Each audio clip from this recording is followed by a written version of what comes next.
Então, assim, basicamente, hoje a gente vai falar de várias doenças inflamatórias, tá, doutores e doutoras? E, assim, é rever esses temas, não é uma aula base, tipo, ficar dando muita explicação de cada tema, né? Porque como você já tem essas aulas já bem idealizadas na cabeça, então hoje é mais para revisão, né? Porque tem pessoal do Exército, pessoal da UERJ que vão ter prova, pessoal de bom sucesso, por enquanto não tem prova comigo, mas acho que é sempre bom você lembrar. Então se atentem bastante às imagens histopatológicas.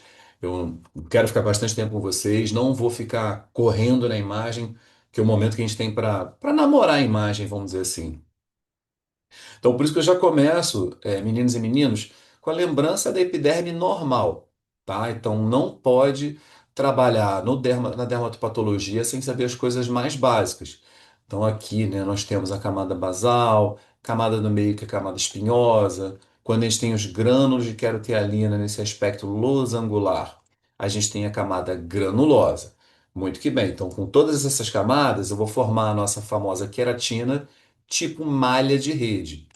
Tudo que tem gordura ou sebo, né, na histopatologia, quando é processada, né, o álcool, o xilol, o formol, eles vão ressecar o nosso material. Então, por isso que fica esse transparentezinho.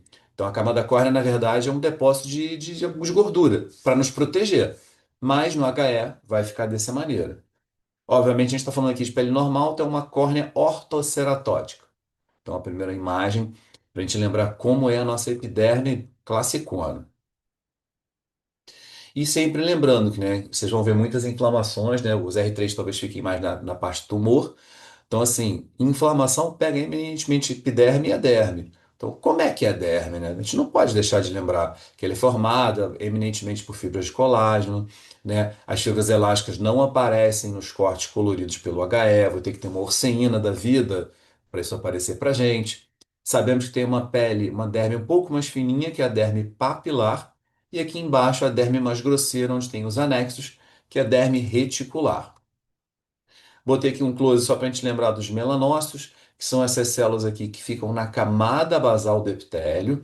Normalmente elas são dendríticas, então ela tem como se fosse, né, uns bracinhos, umas cordinhas, e por esses dendritos que elas vão passar a melanina para todos os outros queratinócitos. Então a gente tem a nossa proteção clássica. Então tem que lembrar de como são essas células. Vou colocar também para vocês, né, uma coisa que todo mundo fica com dúvida. Pô, professor, e os anexos? Como é que eu os vejo nessas estruturas mesenquimais? Então, cabe lembrar rapidinho aqui, né, um vaso sanguíneo que normalmente tem uma única camada, tem as células que são endoteliais, são essas células aqui meio que afiladas nesse vaso. Obviamente, o vaso tem o lúmen e nesse lúmen tem as hemácias. Então, sempre procurem, né, se tem um buraquinho, se pode ser vaso ou uma glândula. Nessa imagem, ele é muito feliz, que ela coloca um filete neural aqui, logo abaixo. Então, as células fusiformes onduladas, é muito característico do tecido neural. O citoplasma é um rosa pálido e muitas vezes percebam que o núcleo, né, ele fica um pouquinho mais afilado. Então, essa é uma dica para pensar em estrutura neural. Diferente dos músculos, que são mais avermelhados. Nesse corte não pegou, mas a gente já vai mostrar. Então, o núcleo fica com uma ponta mais arredondada. Nervo tem essa camada periférica, nessa camada externa, que é o perineuro. Já o músculo não tem uma camada periférica que o cobre. Então também ajuda na diferenciação. Aqui, outro vaso sanguíneo. Então tem o vaso, eu tenho o nervo e tenho o músculo. Então, como eu vi que a professora também vai cobrar, tipo, pele normal, né, atributos clássicos, sei lá se ela coloca uma imagem dessa assim e pergunta que estrutura é essa, né? O pessoal do exército sabe que eu faço isso muito lá na prova. Então, a gente está vendo aí na derme, derme reticular, né, esses feixes de células que são rosadas, tem o citoplasma, né, o núcleo bem alongado, e quando o núcleo acaba numa ponta mais romba e não tem aquela cutículazinha, então esse aqui eu estou de frente a um músculo eretor do pelo, que é um músculo liso, tá? Então, dermatopatologia inicial, doutores, vocês têm que olhar para essas imagens, né, depois de um treino e já matar. Todo músculo tem isso, tem aquilo, beleza? Já aqui, o que que a gente tem? Né, um detalhe de um nervo bem grandão, olha que legal. Ele é bem ondulado, não esqueçam dessa ondulação. Né? A ondulação é uma coisa bem importante. E essa cutículazinha que ele tem aqui, que é o perineuro, né, como a gente já falou, os núcleos de ponta afilada. A gente também não fica muito tempo em pele normal. Olha o diferencial que bonitinho. Um nervo e um músculo liso em geral eretor do pelo, tá? Então, essa imagem eu deixo um pouquinho mais de tempo para que vocês aprendam.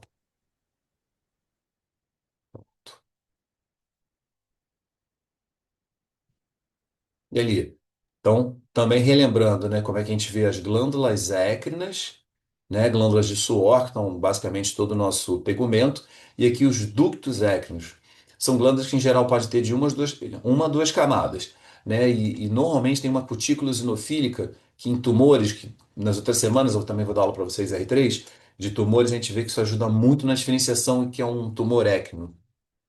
Então, a porção secretora, essa parte mais pálida, e essa parte aqui, ó, é a porção ductal, né? Onde o suor vai chegar até lá em cima.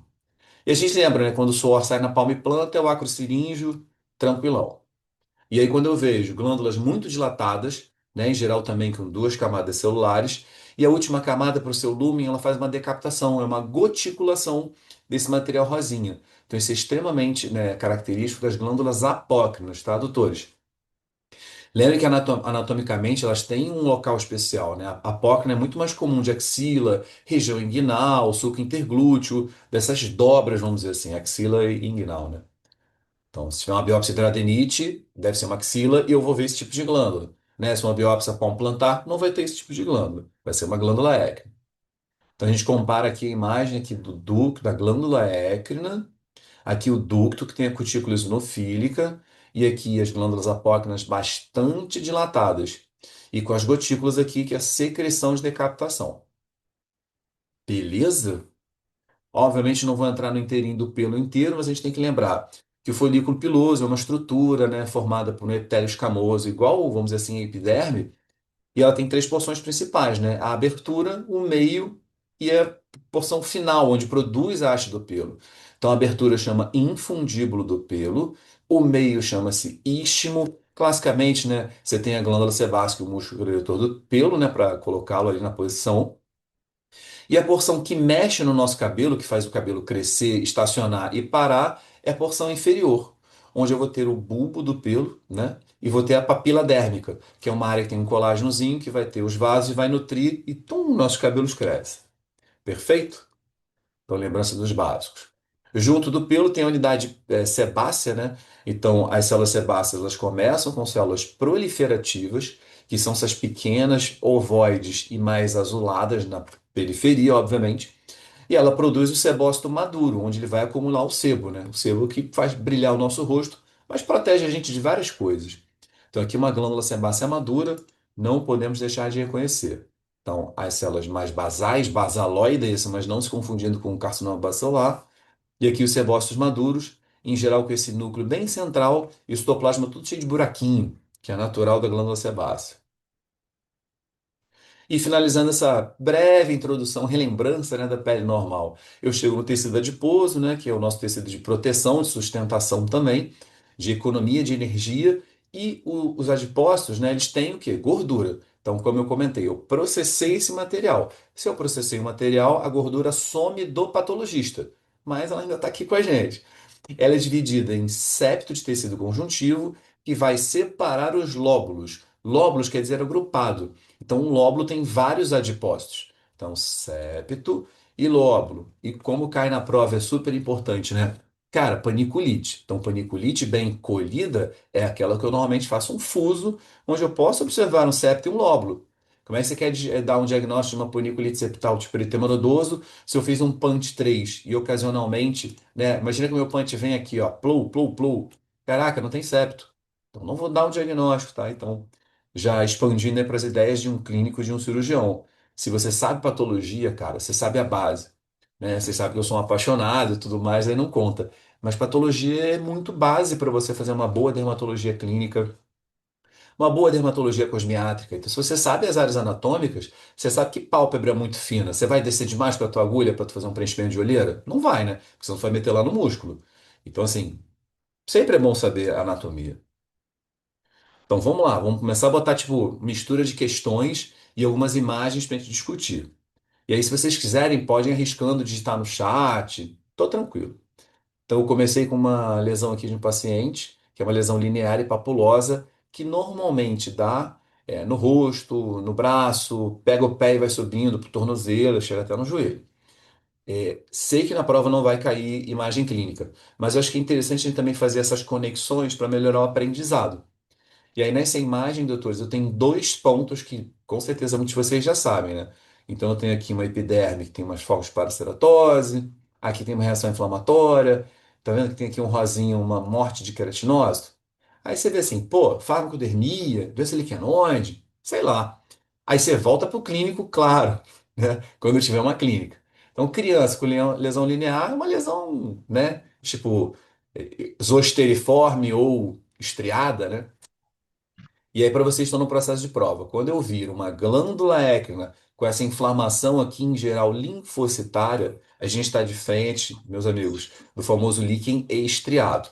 Então, líquen estriado é uma dermatose que ela faz um padrão liquenoide na superfície, só que diferente do líquen plano, ele faz assim um pouquinho de paraceratose, um pouquinho de espongiose, ele tem uma certa delicadeza.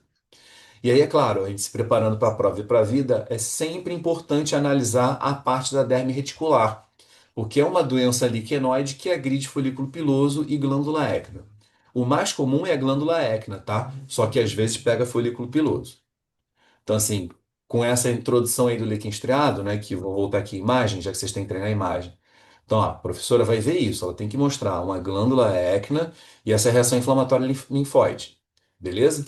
Então, até que se prove o contrário, numa criança, isso é líquen estriado, né? Se fosse um adulto com história de hipoestesia, cuidado com os infiltrados periglandulares. Às vezes a hanseníase dá um susto na gente. Então, acho que assim, todo mundo tem que saber o conceito, né? Doença liquenoide, o que quer dizer isso? É um infiltrado inflamatório que faz uma faixa. Essa faixa, em geral, a gente vai ver na biópsia, né? De um lado até o outro. E ele faz uma sujeira que eu fico com dificuldade de ver onde tem epiderme e onde tem a derme. Então, aqui, diagnóstico que eu acho que vocês já estão super treinados, né? A gente vê aqui hiperceratose, nessa prova aqui vocês vão ver também a hipergranulosa, o tal do infiltrado em faixa. Então, a galera que tiver um pouco mais com dúvida, percebam que eu vou marcando para facilitar. Então, não pode esquecer quando vir um infiltrado liquenoide e eminentemente que tem granulose aumentada, é líquen plano, tá? Não esqueçam dele. Super clássico de cair e acho que imagens muito tranquilas.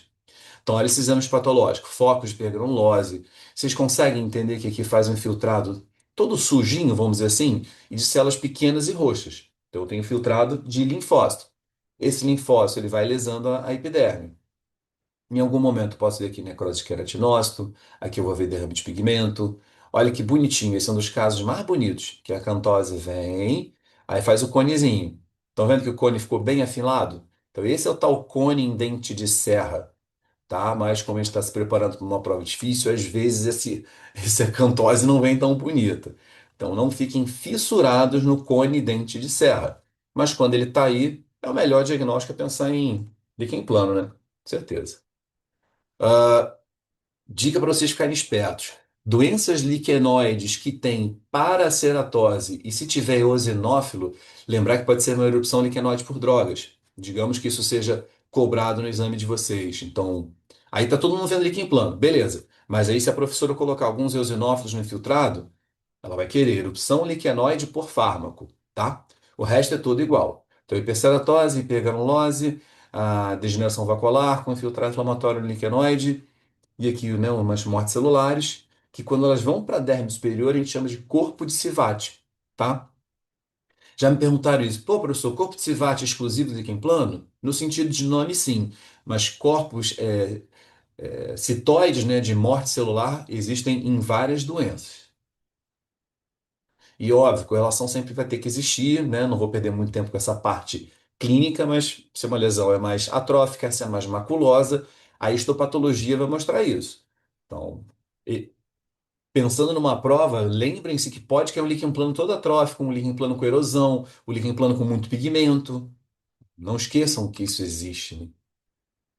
Vai, alguém digita aí, eu sei que isso é muito fácil. Escreva em alguma coisa.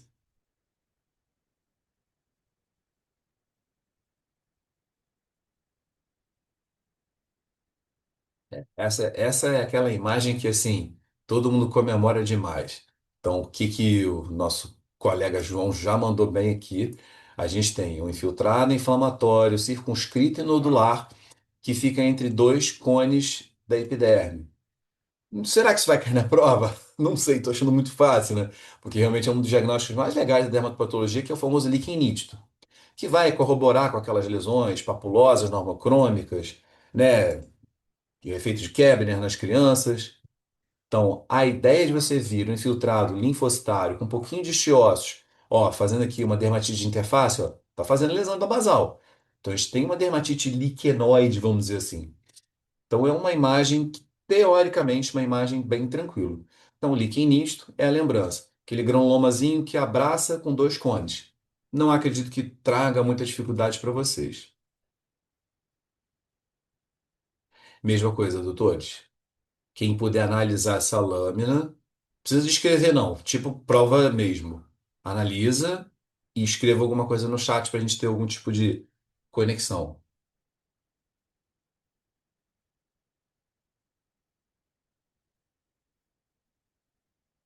Não precisa ter vergonha não, aqui eu não vou jogar quem está certo e quem está errado.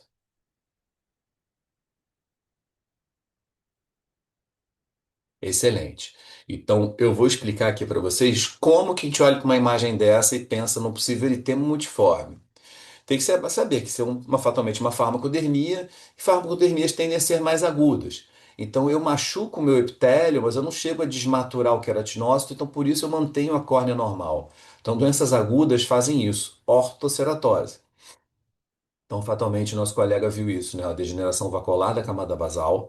Então uma doença que faz esses buraquinhos, né? Vocês não estão vendo mais a epiderme preservada, cheia de buraco e cheia de morte de célula. Como é que é a característica de uma célula normal? Ela não tem o citoplasma e tem o núcleo no meio? Beleza, minha célula está morrendo, então ela fica toda tipo citoplasmática, né? Os núcleos vão morrendo. Então é isso que eu estou vendo representado nesses glóbulos vermelhos. Várias necroses de queratinócitos. Então essa imagem ela me dá essa possibilidade. A gente também vê, né, um infiltrado inflamatório linfocitário, raramente porque uma farmacodermia eu posso ter eosinófilos, mas não é obrigatório que a gente tenha os eosinófilos nesse tipo de imagem, tá? Quando tem, facilita muito. Vamos ver. Aqui no detalhe. Então, acho que é legal a gente estar junto para a gente perceber isso aqui, ó. Necrose de queratinócito, dermatite atrófica vacuolar. Lembra? Cadê aquela camada basal com paliçada periférica, típica de um epitélio normal? Não tem, né? Porque esse epitélio foi zombado, ele foi machucado, e por isso que vai ter derrame de pigmento. Aqui, massas podem estar extravasadas. Os linfócitos aqui, porque é eminentemente uma reação com linfócitos. Então, aí, passamos por mais uma imagem de um eritema multiforme. Clinicamente, a gente sabe que existem as diferenças. Na histologia, existe uma discussão muito grande sobre discutir. Pô, professor, eu consigo dizer se o eritema multiforme? Até a Bianca perguntou aqui, dá para pensar em algum diagnóstico diferencial pela necrose? Na verdade, Bianca, qualquer dermatite de interface vai entrar aí.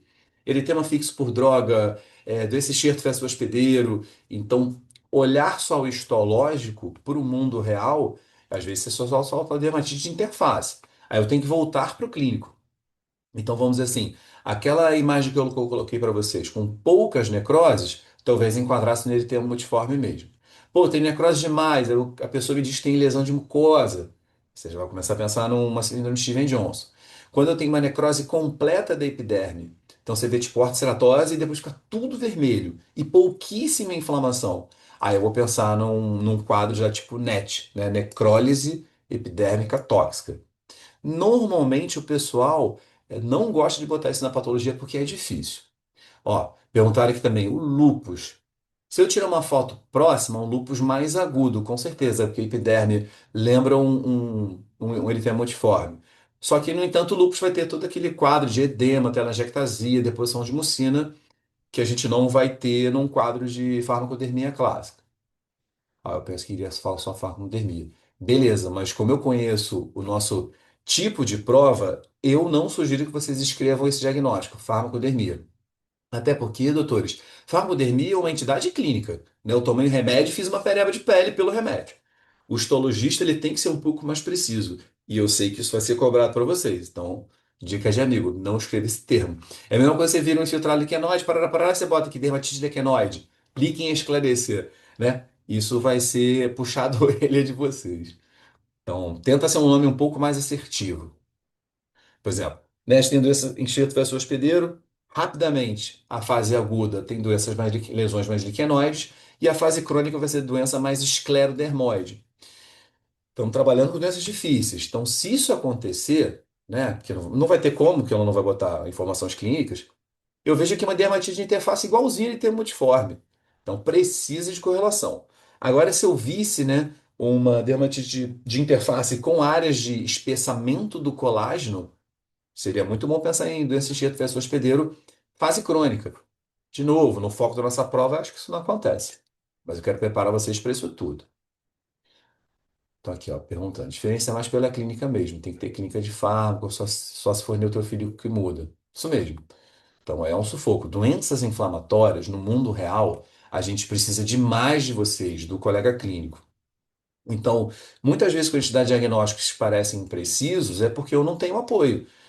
Todo mundo está vendo aqui a imagem junto comigo, né? Ó, dermatite de interface, necrose de queratinócito, vacuolização, infiltrado inflamatório linfocitário.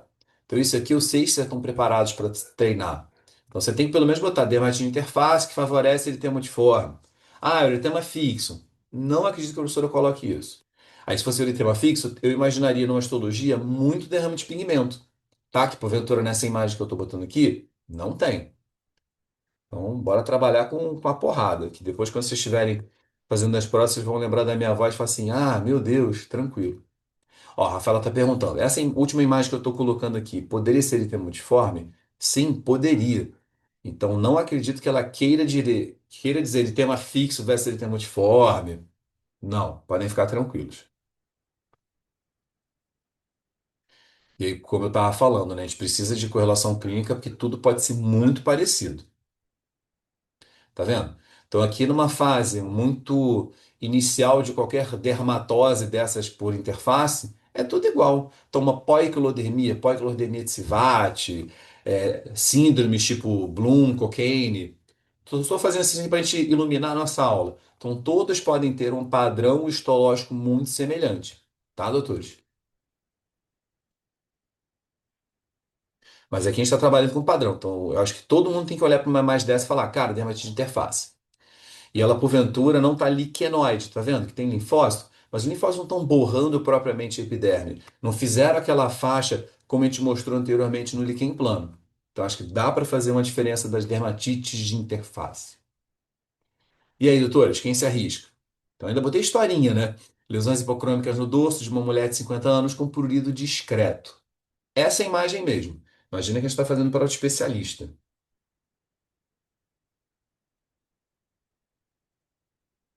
Tem alguém que já está digitando. Excelente, então, muito bom. Então, como é que a gente enxerga aqui, tá? Para quem porventura não enxergou. Eu tenho uma dermatite atrófica, a epiderme não tem cônios e papilas. Aí eu vejo aqui, o examinador te coloca a derme superior só na foto. Aí coloca para vocês um vaso dilatado. E essa sensação que a derme papilar está ficando pálida. Isso aí a gente chama de linfedema ou homogeneização. Então esse padrão de palidez bem intensa do colágeno da derme papilar, com certeza vai se corroborar com a hipótese de líquen escleroso, como foi aventada pelo colega. Então, o líquen escleroso ele pode ter uma fase aguda, pode ter uma fase mais crônica. A gente sabe que ele pode fazer focos de perceratose, pode ter tampão folicular, né? Quando eu tenho essa dilatação do folículo piloso. Então, aqui, ó, pum, tipo um plug. Então, esse plug não é específico de doença nenhuma, mas acontece em algumas doenças. E percebam aqui como é que o edema é bem. Opa! Como o edema é bem significativo, fica esse rosa pálido. Acho também, doutores, que é uma imagem tranquila, não atrapalha muito, não. Ó, a diferença entre o líquen escleroso e o líquen escleroso bolhoso é só a bolha? Tecnicamente, sim. Ó, 90% dos nossos líquens esclerosos são não bolhosos, tá? E aí, às vezes, vai ter bolha. Aí pergunta, eu tenho que especificar se tem ou não a bolha? Eu acho que sim. Dificilmente se vocês vão ser invalidados numa resposta de falar que, porventura, aqui, pô, professor, aqui tem um deslocamento, você pode ser um líquen plano bolhoso. Poderia. Ah, mas na clínica não tinha bolha. Mas tá, está numa prova. Então, acho que se você acha que está deslocando demais, está fazendo um buraco mesmo, chama de bolhoso, porque você está só investindo, né? Você não está tirando, você não está errando. O problema é você falar que isso aqui, sei lá, é um pemphigoide bolhoso. Esse pemphigoide bolhoso não tem esse linfedema. Pemphigoide bolhoso teria vários eosinófilos, e aqui eu só vejo linfócito. Então, aqui, se você solta pemphigoide bolhoso, tá errado mesmo. Mas botar que é um líquen escleroso com um pouquinho de bolha, não tem problema.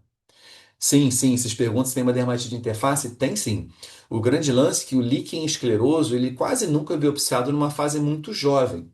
Então, quando a gente vê, já tem esse linfedema, já não tem muita lesão, né? Se vocês perceberem, ele pode fazer também, doutores, infiltrado liquenoide, que vai abaixando, porque o linfedema vai tomando conta da derme papilar.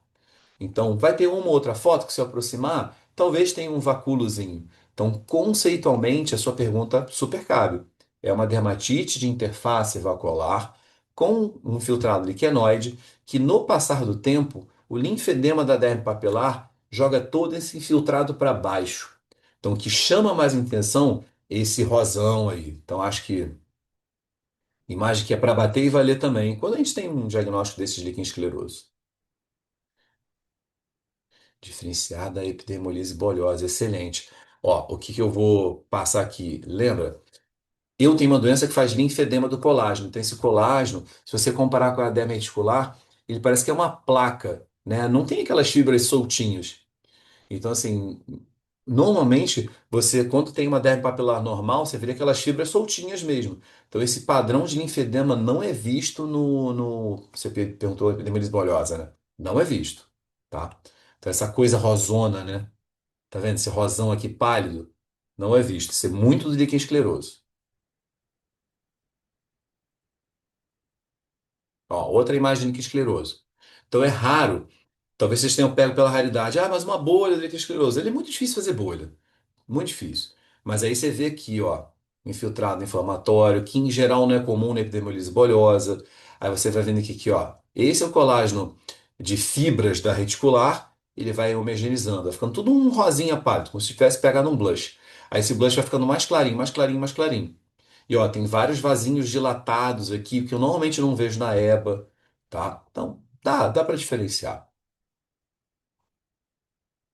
Show. E tô gostando muito. Façam perguntas. Eu acho que é legal vocês não só ficarem olhando a imagem e, se vocês têm a dúvida, não raciocinar comigo. Então tá aí. Ó, falando da dermatite vacuolar de interface. Isso aqui é um vacuolar de interface, tá fazendo vacúolo. Não era para ter isso aqui na epiderme normal. Aqui, doutores. Tá vendo? Então existe uma agressão à minha epiderme. Tanto que, ó, derramou pigmento, tá começando a derramar pigmento, fazendo os melanófagos, percebam os vasinhos dilatados, e aqui todo o linfedema. Então, imagenzinha bem, bem legal de líquen escleroso. E aí? Claro que se coloca logo depois de um líquen escleroso esse tipo de exemplo. Então, como é que vocês trabalham para olhar essa imagem? A dica para a esclerodermia, né, que é a morféia, esclerose em placa, tanto faz, até a esclerose sistêmica. Quando vocês veem uma pele que, em geral, tem a epiderme retificada ou até normal, e de longe a famosa derme sem anexos. Então, um exame desse, né, derme sem anexos, por quê? Eu tenho esclerose, eu tenho colágeno se apertando. Então, ele vai destruindo os anexos, folículo piloso e glândula sebácea. Essa é uma dica. Lembrando que a esclerodermia, doutores, tem duas fases: fase aguda e fase crônica. Fase aguda, aquele paciente tem aquele halo lilás. E aí, quando ele tem a fase aguda, ele tem linfócito e tem plasmócito próximo dos vasos. Essas imagens que eu estou mostrando para vocês são de esclerodermia velha, porque é eminentemente colágeno espessado só, tá? Muito bom. Estão vendo as imagens? Aqui, porventura, a epiderme está super preservada. Córnea normal, pode ser uma região ali de tornozelo, não sei, porque lembra uma palma planta. Epiderme não está retificada, está meio que normal. Aí você vê a papila, tá lá essas coisas. Aí vai chegando aqui no reticular, começa a ficar um pouco mais espessado, mais fibrótico. Tem um leve infiltrado inflamatório aqui. E lembra, ó, eu tenho aqui a glândula écnea e sumiu a gordura da glândula écnea. Porque eu tenho esclerose, né? Aprisionamento, encarceramento. Então, um exemplo aí muito bonitinho de uma esclerodermia. É muito raro, não sei se vai ter esse tipo de maldade, mas às vezes a esclerodermia tem esclerose em cima, tá? Isso existe, essa coexistência é rara, mas a gente já deu alguns diagnósticos aí na UERJ. Então lembre-se que eu posso também ter linfedema aqui em cima. E como eu botei lá no texto, que hoje o objetivo não é texto, é que às vezes a esclerodermia ela vai descendo e faz uma fibrose de septo, promovendo uma paniculite septal. Né? Se a gente conseguir falar hoje, mas a gente fala amanhã. As paniculites, elas têm raríssimas paniculites septais sem vasculite, que é eminentemente eritema nodoso, necrobiose lipoídica e esclerodermia. Então são doenças que podem invadir o septo do tecido, do tecido adiposo. E aí, maldadezinha, né? Sabe que tem a famosa atrofodermia de Pazini-Pirene, que é como se fosse uma esclerodermia localizada, localizada na derme, né? Então a gente percebe que só essa região aqui, ó, que eu estou apontando, se vocês compararem, ela é levemente mais espessada.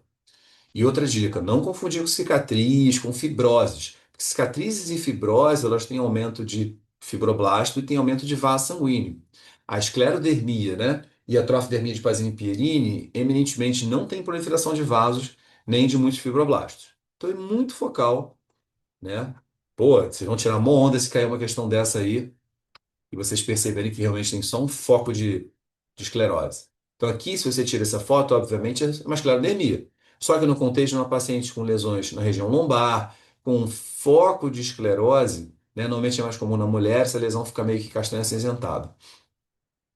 Então, dá para ver. A gente vê que, com o tempo, os olhos vão percebendo que as fibras de colágeno com seu espaçamento e aqui elas estão um pouquinho mais aglomeradas, mas não tem fibroblasto, não tem excesso de vaso. Então, não é uma cicatriz focal, é uma atrofodermia. Então, tá aí o detalhe.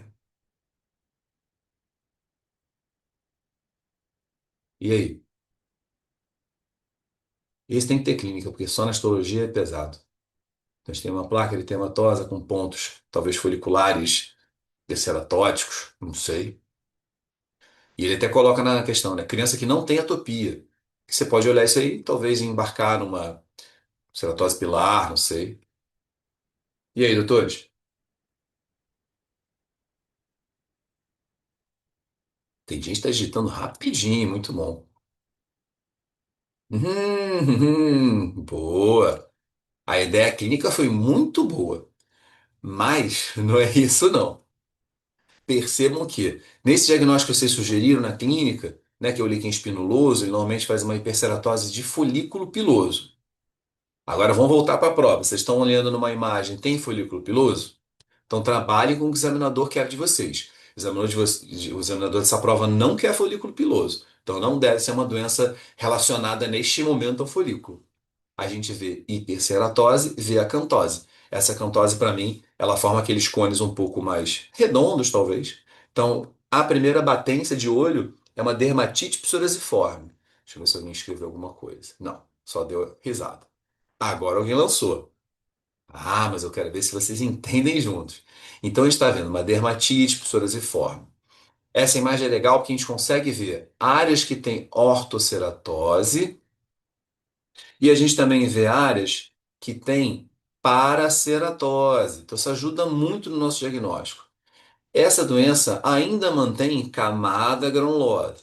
Ela pode fazer uma cantose psoriasiforme e que muitas vezes tem um pouquinho de espongiose, tá?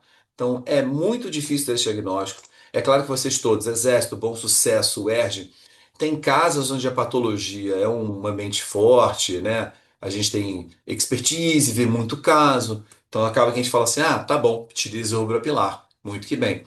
Mas, gente, pitilismo rubropilar é doença rara, tá? É aquela famosa doença psoriasiforme que alterna áreas de paraceratose com áreas de ortoceratose.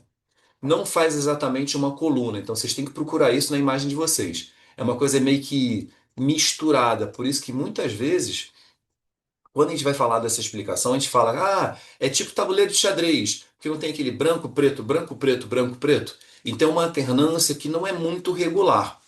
Então a córnea dá a dica, mas é óbvio que eu tenho que ter todo um contexto. Dermatite psoriasiforme, espongiótica, mantendo granulosa, com uma ortoceratose que migra com um pouquinho de paraceratose.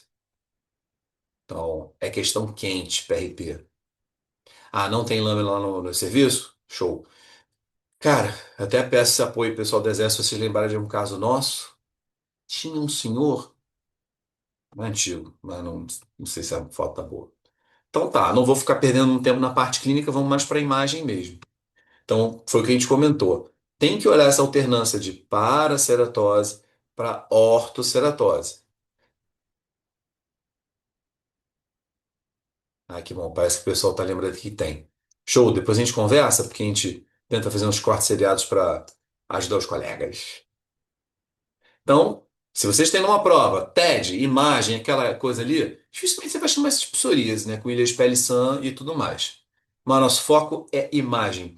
Então, assim, não tem como não lembrar, isso sempre cai, né? Que é psoríase. Então, todo mundo consegue ver que a psoríase classicamente é uma dermatite psoriasiforme, com hipogranulose, com aumento da tortuosidade das vasos sanguíneos na papila.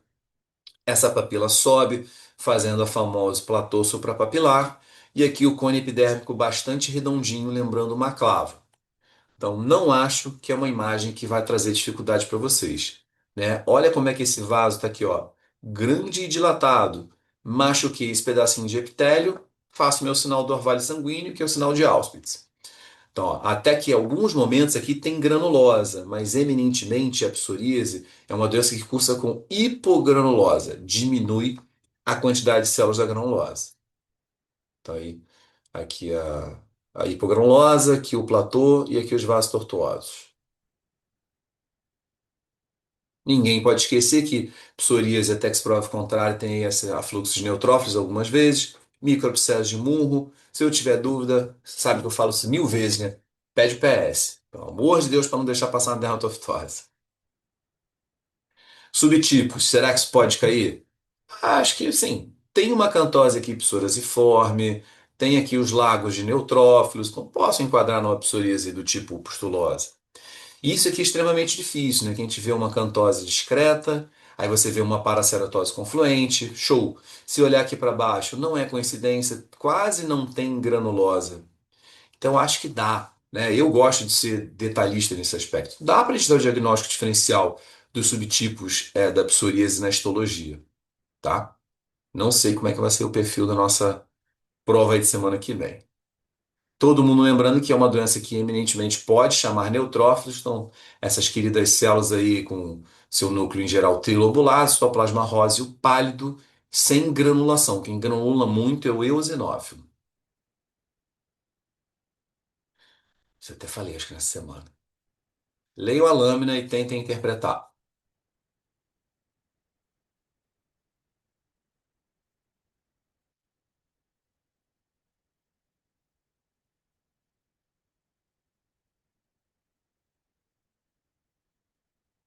Hum, vamos lá, gostei. Então, o pessoal começou a pensar aqui, talvez, líquen simples crônico. As duas lâminas são do mesmo paciente, difícil, mas a gente vai pegar alguns detalhes aqui. Em geral, o líquen simples crônico não é uma doença que comumente faz paraceratose. Em geral, quando eu me coço muito, eu tenho hipergranulose. Nessa imagem aqui, eu não vejo hipergranulose, não. Líquen simples crônico não costuma fazer uma papila que vai lá em cima. Olha como é que esse platô tá pequenininho aqui. Então, não acho que a primeira impressão é de uma doença do tipo hipertrofia epitelial por coceira. Mas sim, é difícil e esse que é o nosso propósito hoje. Tem espongiose, que em geral o eczema crônico tem muito pouco. Agora, eu coloquei na prova para vocês aquela famosa história da paraceratose que entra no ósseo folicular. Então, uma dermatite espongiótica psoriasiforme com foquinhos de paraceratose. E quando essa paraceratose invade o folículo, não pode esquecer da dermatite seborreica, tá? Pityriase rosa. Boa, Julinha. Pode ser, só que eu vou te mostrar o diferencial daqui a pouco. É muito difícil, é muito pouco cobrado, mas eu sempre coloco. Porque essa tal da paraceratose ombreira é tão específico, né? Tipo, só a pitilis rubropilar e a dermatite seborreica fazem. Então, estão vendo aqui, ó, os núcleos da paraceratose que estão descendo aqui, a entrada do folículo piloso. Então, não esqueçam desse tipo de acometimento, pensando nas raridades que a gente trabalha nas provas de especialista. Então, quando a gente fala de doença psoriasiforme, ó, tem um bando aqui e a gente vai mostrar algumas imagens. Eu acho que é muito legal, já dei até uma aula na SBD que falava só sobre a paraceratose, né? Vocês até perguntaram a psoríase rosa. Então, quando eu vejo alguns tipos de paraceratose, eu penso em algumas doenças. Então, se for só um grupinho, tipo psoríase rosa, que é a paraceratose em casquete. Como a gente acabou de falar, se tem paraceratose em confluência, psoríase vulgar, a clássica, né? Se tem só na entrada do ácido folicular, dermatite seborreica ou PRP. Se ela alternar, como eu acabei de falar, ptisoura pilar, tipo tabuleiro de xadrez, tem uma doença super rara, imagina se cai, que você tem como se fosse um acúmulo de um sebo nas axilas e virilhas e faz umas pápulas acastanhadas. Isso é um defeito que a filagrina não consegue progredir para a camada granulosa direitinho. Então você vai para a camada córnea com paraceratose e grânulos de queratina. Então o nome da doença é isso aqui, paraceratose granulosa. É histologia. Pulamos hoje porque, né, tumor para a prova, então ceratose actínica, lamela cornoide, acho que cai, né, porque cai genodermatose, mas também um diagnóstico em mastologia bem, pô, meu Deus, focada, né? E crostas. Olha, cair dermatite espongiótica na prova sem história clínica é muito difícil. Vai ficar assim, eczema agudo, subagudo e crônico, né? Você dizer que tal dermatite espongiótica é tal histologia, realmente você tem uma experiência boa em histologia. Ah, tá. As duas lâminas eram da mesma doença. Conceito de crosta agora vai chegar. Ah, eu botei aqui a paraceratose espessa, que às vezes acontece no escorbuto, na pelagra. É uma dermatite psoriasiforme com muita paraceratose. Então vamos lá. Imagem do casquete. Então, quando a gente vê uma dermatite espongiótica com casquete e hemácias extravasadas, tira rosa. Vou pular esse aqui porque assim é mais para lembrar, porque senão a gente vai ficar repetindo muito o mesmo tema. Então, ombreira, alternada do Pink and Blue. Então, vocês não tem que olhar sempre todo o contexto. Não vai direto, meninos e meninas. Ah, não, eu vi isso e aquilo. Quem dera, cara, o diagnóstico não é tão rápido. Então, tem aqui ó, um pouquinho de paraceratose, um pouquinho de ortoceratose. Eu tenho uma dermatite que mantém granulosa. Eu tenho uma cantose psoriasiforme. E óbvio, né, no contexto daquela PRP clássica de coisa. Pink and Blue por hoje a gente dá uma puladinha. Isso é bonito. A paraceratose granulosa, vocês estão vendo? Ó, eu tenho paraceratose e tem vários grânulos. É só isso a histologia dela. Né? Uma leve dermatite espongiótica. A lamela cornoide, a gente lembra que é aquele tubinho, né? Aquela coluna de paraceratose. Logo abaixo eu tenho uma hipogranulosa e eu posso ter alguma disqueratose de queratinócitos. Então, lamelas cornoides são aquelas paredinhas das famosas poroceratoses. Então, uma doença que fica em várias coisas. Definição de crosta é quando eu tenho uma doença que tem uma exudação, sai algum líquido. Então, eu vou reter a fibrina desse líquido, eu vou também ter um pouco de paraceratose, os núcleos retificados, e normalmente algum tipo de polimorfo nuclear, que são os leucócitos tipo neutrófilo. Então, fibrina, leucócito e paraceratose. Isso é uma crosta, que fatalmente está numa dermatite espongiótica. Eu estou vendo até a vesícula aqui. Se eu tenho isso, doutores, eu penso em eczema e sempre aquela duvidazinha de uma dermatofitose para a gente não perder diagnóstico. Então, olha lá, imagens muito características, né, de uma paraceratose formando um foco. A gente vê uma leve dermatite psoriasiforme espongiótica. E aqui tem extravasamento de hemácias e até, né, hemácias dentro da epiderme. Então, meninas e meninos, olhou esse tipo de imagem com um foquinho de para, tem que pensar em psoríase rosa. A gente sabe que não é uma doença específica, né? Histologia, mas deixa eu pensar nela não. E o eritema anular centrífugo, sua forma superficial, faz um padrão igualzinho. Pensando na prova da nossa semana que vem, não tem muito disso. Cara, quem sabe esse diagnóstico aqui sem a clínica tá bem pra caramba. E aí? Já dei a clínica, né? Ajudou muito.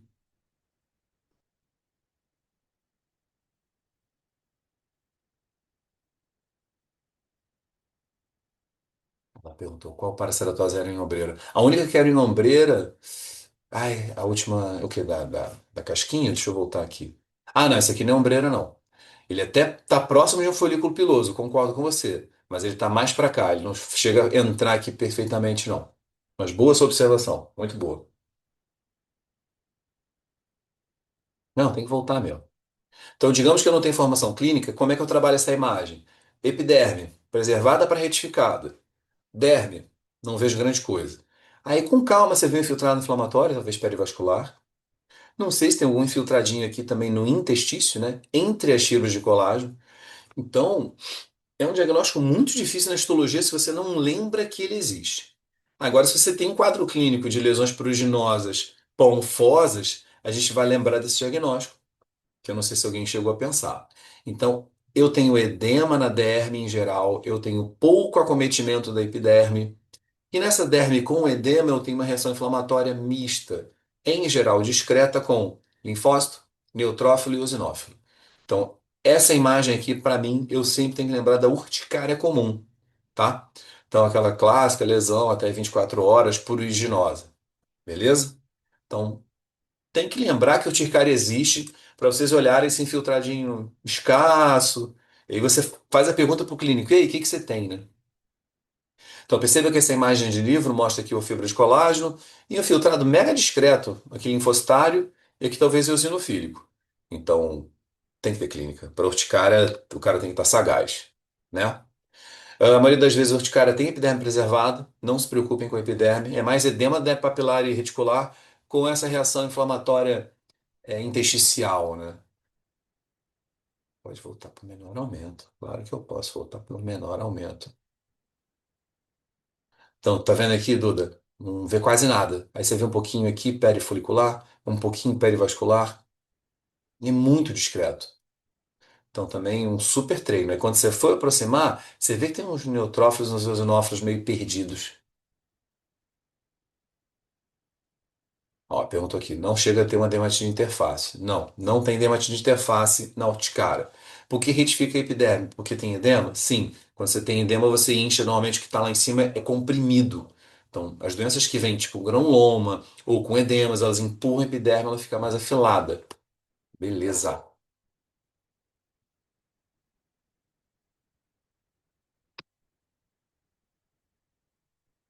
Entra aqui, quadro clínico. E é uma coisa que eu gosto de lembrar muito. A urticária vasculite é um fenômeno clínico, que é a mesma coisa que vasculite urticarial. Só que a histologia da urticária vasculite, que são aquelas lesões dolorosas que passam de 24 horas, blá blá blá, é eminentemente uma vasculite leucocitoclástica. Então, vocês, como clínicos patologistas, quando eu dou um diagnóstico de vasculite, eu vou falar isso. Nossa, eu tenho um vaso sanguíneo aqui. Ele está fazendo uma necrobiose fibrinoide aqui, está meio estranho. Ah, eu tenho hemácias extravasadas. E percebam, doutores, que eu faço o fenômeno de leucocitoclasia. Então, esses pedacinhos pequenininhos é como se eu pegasse o neutrófilo e destruísse. Então, a leucocitoclasia é um fenômeno muito visto nas vasculites, mas não só visto nas vasculites. A vasculite eu tenho que ver a parede do vaso meio estranha, tá? Então, isso aqui é vasculite leucocitoclástica. Professor, pode ser uma púlpura de diagnóstico online? Pode. Vai pedir imunofluorescência IgA. Pode ser uma farcodemia? Pode. Pode estar relacionado com collagenose? Pode. Pode ser uma urticária vasculite? Pode. Então, o patologista não dá o nome da doença, ele dá o nome do padrão de agressão vascular, tá? Vasculite leucocitoclásica. Percebam aqui, meninas, que eu tenho um vaso e meninos, vaso normal. E aqui ele meio que morreu, ficou toda essa coisa fibrinoide. Caraca, muito difícil, entendeu? Eu até poderia pedir uma imunohistoquímica para ver se marca algum CD31, CD34, para definir que é vaso mesmo. No dia a dia você não faz isso. Você vê a necrose fibrinoide, vê a reação inflamatória, vai estar naquele contexto de lesões, púrpura palpável nos membros superiores. Então o diagnóstico está feito, tá? Vasculite leucocitoclástica. Perceba que essa aqui é a imagem. Não dá para saber que é um vaso exatamente, mas eu vejo uma coisa que é circular. Aí eu vejo toda essa parte rosa, que seria necrose fibrinoide. Não é coincidência, né? O vaso foi agredido, eu tenho as hemácias extravasadas, eu tenho uma reação neutrofílica para cá. Até que nessa imagem, leucocitoclasia é pouquinho, tá vendo? Ó? Lembra? Leuco é branco, cito é célula, clasia é quebra. Então eu quebrei a célula branca. Então a célula, vamos dizer que tem 5 micrômetros, fica com vários pedacinhos de 1 micrômetro. Então você não define exatamente. Você vê uma sujeirinha, né? O pessoal fala muito também poeira nuclear. Então esses pequenos pontos representam a nossa poeira nuclear da vasculite. Ah, isso aí também é maravilhoso, né? Como é que vocês diferenciam? Já estou dando a dica. Ambas são dermatites de interface. tá, doutores? Com lesão da camada basal e muitas vezes espessamento da membrana. Em geral, cada vez mais que o lúpus é mais velho, ele tem mais infiltrado. E a dermatomiosite, em geral, tem pouco infiltrado e muito edema. É maldade colocar uma imagem só assim de edema e lesão da basal e falar qual colagenose, que poderia ser um lúpus um pouco mais agudo. Agora, essa aí daí, doutores, é obrigação todo mundo saber. Você vai olhar para a epiderme, vai procurar a lesão da basal, que a gente não vai identificar. Você vê que tem infiltrado inflamatório perivascular, perianexial, tipo glândula, perifolículo piloso, e aqui ele machuca o folículo piloso. Então tem uma dermatite de interface superficial e profunda, e basicamente por linfócito, tá? Às vezes eu também tenho plasmócito nas colagenoses. Então, lúpus, esclerodermia, a dermatomiosite podem ter também plasmócito. Parece hanseníase tuberculose, com certeza parece. Só que a gente vai ver hanseníase hoje também. A hanseníase é causada por granuloma, estiócito. Em geral, a cor dos granulomas tende a ser mais rosada no centro. A cor dos infiltrados linfóides tende a ser mais azuladinho. É difícil, mas é treino, é botar o olho para treinar. Então, quando eu olho isso aqui, eu entendo que eu estou vendo uma dermatite nodular, mas na minha opinião, doutores e doutoras, tem muito mais célula roxinha. Então, ainda fico com mais para linfoma pseudolinfoma, entendeu? A gente vai chegar lá. Então, aqui os infiltrados inflamatórios, superficiais e profundo. Aí vamos lá, já que vocês lembraram de Hanseníase. Hanseníase não tem dermatite de interface. Então, eu não posso esperar de um paciente. Ah, professor, deve ser Hanseníase sim, porque eu achei que fosse granuloma. Beleza. Olha aqui o folículo piloso dele, cheio de vacúolo. Cara, dermatite de interface. Se eu vi vacúolo num folículo piloso, ou é lúpus ou líquen plano. Entendeu? Esses conceitos são importantíssimos da patologia básica. Eu concordo que imagem de longe pode confundir. A gente começa com menor aumento para ter noção e depois invade. Então, dermatite de interface. Tá fora uma hanseníase nesse caso. Bastante linfócito. Parece aqui, doutores, que é um plasmócito. Aqui não sei, será que é outro plasmócito? Aqui talvez outro plasmócito. Hanseníase quase nunca tem plasmócito, tá? Só mais em quadros racionais. Mas fiquem tranquilos, né? É por isso que a gente está aqui treinando juntos. Que, vocês acharam que era tal caso? E aí, de novo, né? Se o examinador te coloca isso, uma foto da epiderme retificada, e estão vendo essa parte rosa, isso aqui é a membrana basal que está muito espessada. Então, viram membrana basal espessada, é condição sine qua non para pensar em lúpus e dermatomiosite. Às vezes o líquen escleroso faz isso, mas os mais principais são lúpus e a dermatomiosite. Membrana basal espessada. E, obviamente, nesses casos de colagenose, o fécula dá positivo, né, mostrando a mucina.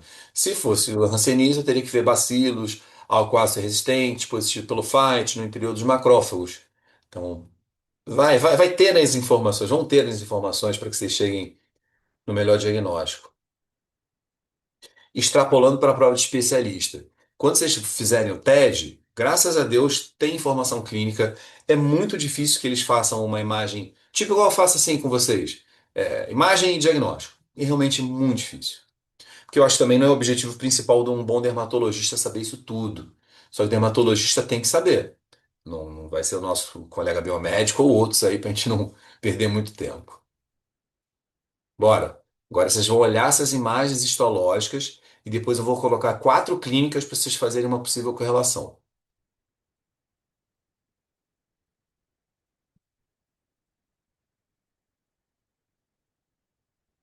Então essa imagem ela mostra uma epiderme, a derme logo depois com super edema. Acho que é só. Essa é a imagem mesmo. Tem mais uma.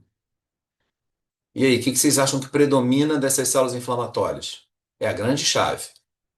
Então, uma dermatose que tem edema na derme papilar com essa celularidade.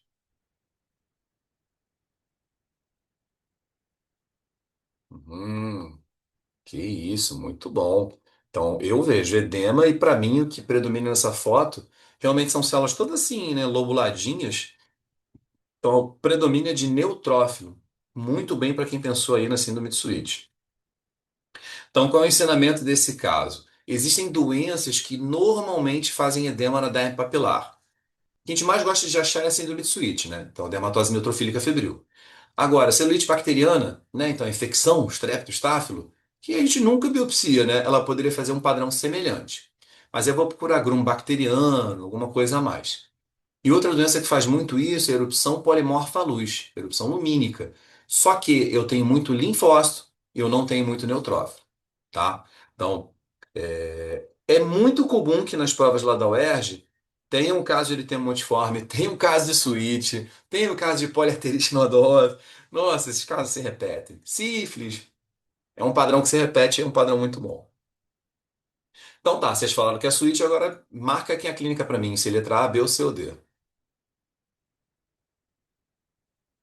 Tá, pode ser IgA linear. Normalmente não tem aquele edema, não. Então, todo mundo aqui está olhando. Letra A, que faz essas pápulas ponfosas com brilho que parece que tem pseudovesícula. B de bola, áreas exuseradas, num paciente tem mais idoso. C de casa, pequenas pápulas, talvez com pústulas, não sei, próximo a um cotovelo. E a D de dado, as lesões tipo mácula ou placa, com o centro um pouco mais escurecido, fazendo essas bordas bem circulares. Então, acho que todo mundo vai acabar marcando a letra A, né? Que seria o padrão de pseudovesiculação de uma síndrome de Switch. B de bola, fatalmente algum tipo de pênfigo. Aqui, né, quando eu fiz essa questão, era para pensar em dermatite herpetiforme. E a D de dado, um eritema multiforme. Então, essa correlação clínica não é muito estressante, não. Então, o que eu falei, lembrando, não vai ser cobrado, porque realmente você colocar como histologia das doenças neutrofílicas sem contexto clínico é muito difícil. Não te preocupem. Síndrome de Switch às vezes tem relação com a hanseníase relacional tipo 2. A hanseníase pode ser Switch-like. Então ele lembra muito Switch, mas eu tenho que procurar macrófago espumoso, né? Então, se eu tenho uma história truncada, se eu tenho paciente que convive com HIV ou com outra imunossupressão, não se esqueçam das infecções concomitantes. Bicho, é bem tranquilo. Então, assim, eu vou tascar a imagem para vocês olharem e todo mundo refletir junto. Que vai cair também, né? Pô, brincadeira, né? Então, assim, eu acho que todo mundo já sabe, quando vê esse tipo de imagem, hiperplasia epitelial de padrão piriforme, com os corpúsculos eosinofílicos globulares, é uma imagem que acho que todo mundo lembra de um molusco contagioso, tá? Então, eu brinco com vocês, se eu souber que alguém errou um molusco contagioso, brincadeira, hein? Nossa, rasga meu diploma e puxa o olho de vocês. Que realmente é uma imagem muito, muito característica, né? Poxvírus faz esses corpúsculos bem grandões, né? Que são Henderson Patterson, às vezes Guarnieri. Então, claro, e aqui a gente está brincando, se alguém tiver dificuldade, é para falar. Não é para ter vergonha, não, porque eu não vou expor a pessoa. Mas fala, pô, não entendi. Me explica. Esse é o meu objetivo. Mas eu brinquei porque realmente molusco a gente bate o olho e não tem muito estresse. Então, os gêneros são Patterson. Toda vez que vocês analisarem uma lâmina, vocês têm que analisar completamente. Quem se arrisca nessa imagem aí?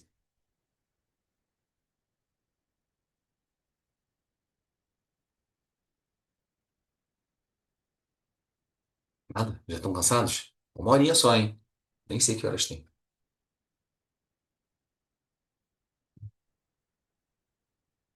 É mesmo, 8 horas, já fizemos uma hora.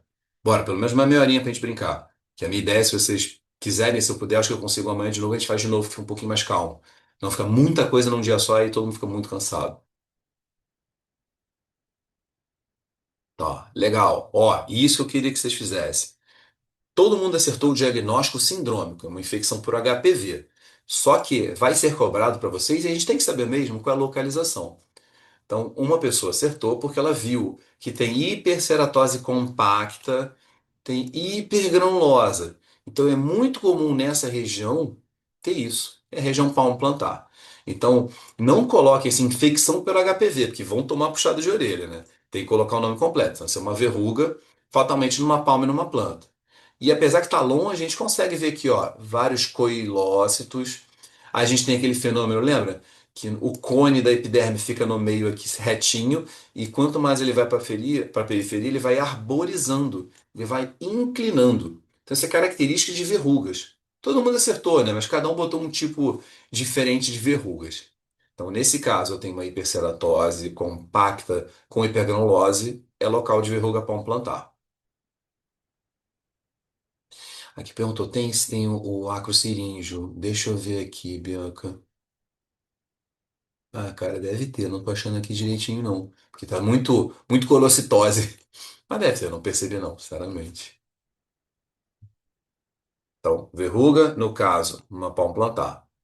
Então, para quem não lembra o que é coilócito, esse fenômeno, eu tenho o núcleo do queratinócito, e aí você vê que faz um buracão, faz um halo. E normalmente esses halos dos coilócitos é na camada granulosa. Então procurem sempre a região alta da epiderme, com os pontinhos todos.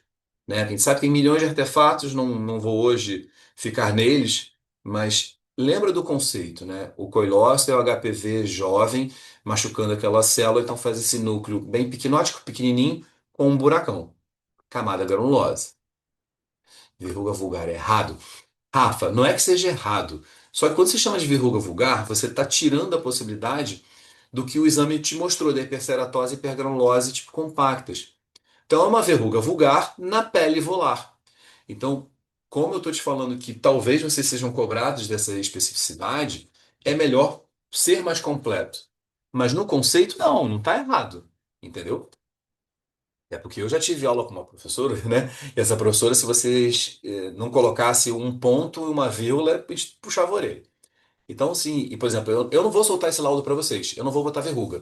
Eu vou botar verruga vulgar na pele volar. Então, verruga plantar direto. Então, acho que quanto mais específico e detalhista a gente for, melhor. Então, colecistose.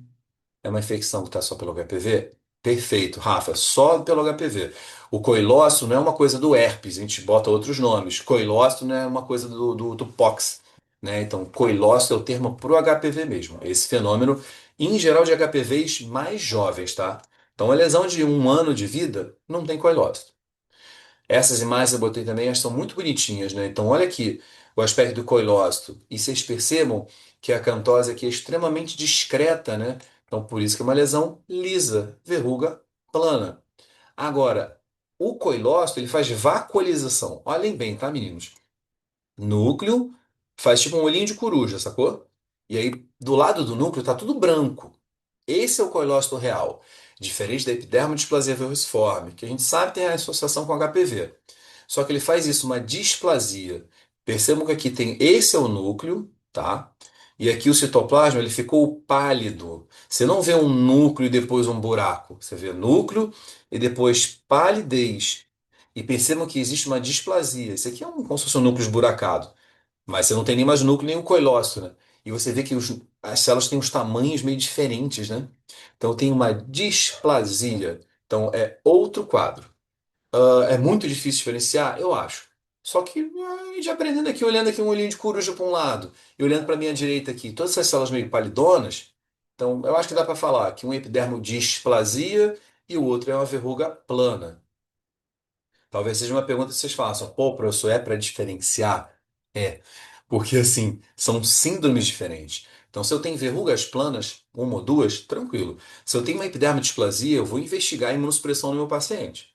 Então, esse tipo de imagem aqui, eu gosto de ser bem chato, detalhista, porque eu vou mudar a vida do paciente, né? Então, uma coisa é verruga plana, outra coisa é epidermodisplasia. Então, olha aqui, núcleo, vacúolo e o resto da célula. Quem se arrisca nessas imagens aí?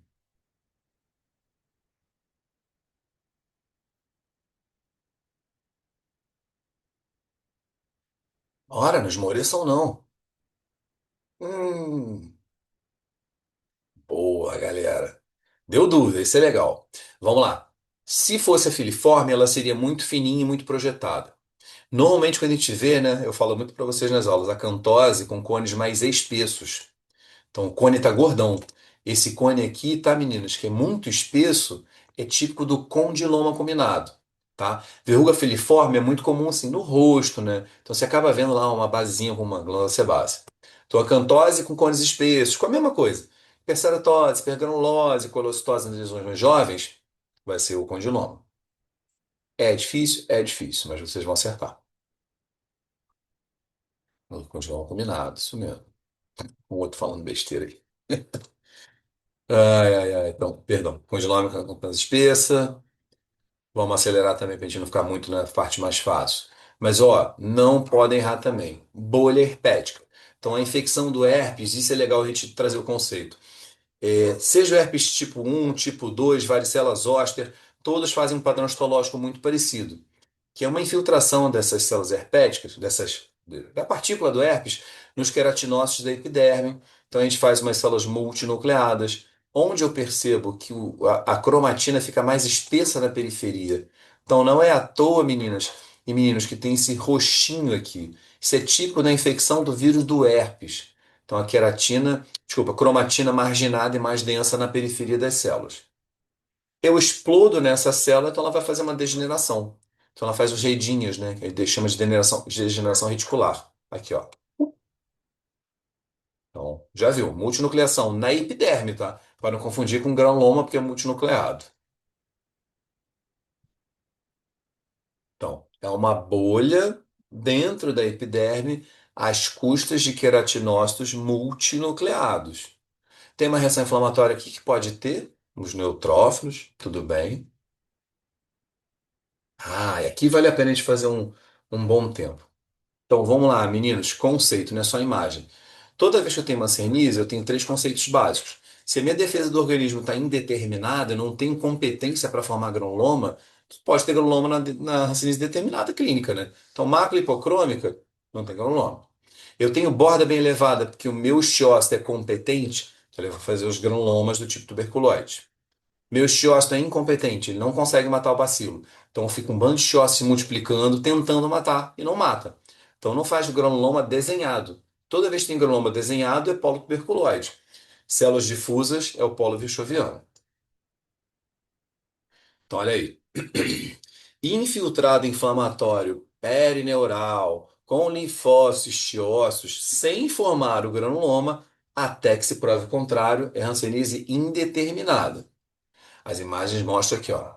Lembra? Tem que saber a anatomia básica. Nervo onduladinho, infiltrado inflamatório perineural. Aqui no Brasil você tem que pensar em MHI. Tem que saber de inulação reticular. Ah, tá. Era do queratinócito. Isso mesmo. Eles vão explodindo no herpes e faziam aquilo.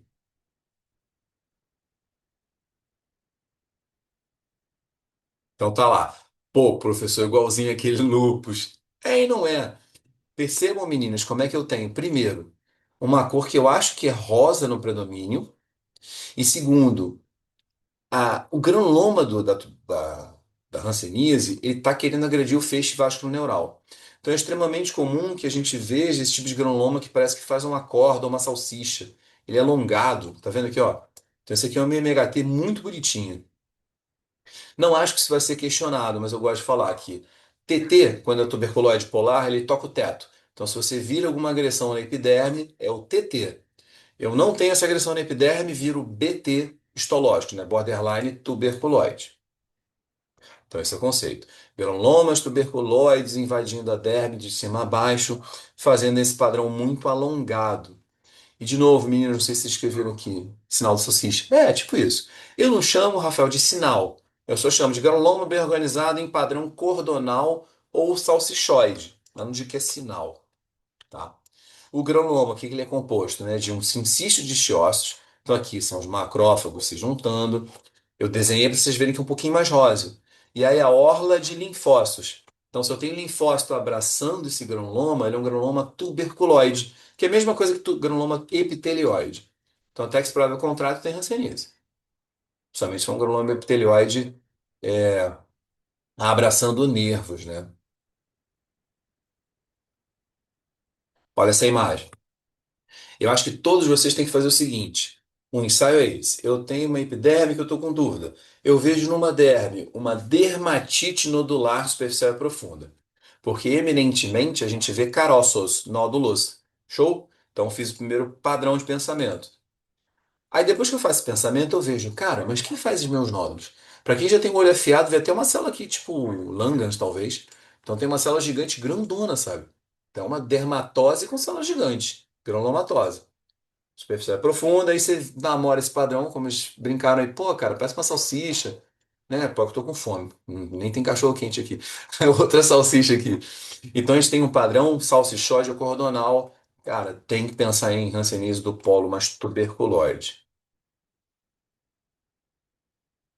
Ainda em MHT? Sim, toda vez que vocês veem, doutores, esse padrão extremamente desenhadinho, MHT, MHBT, sabe?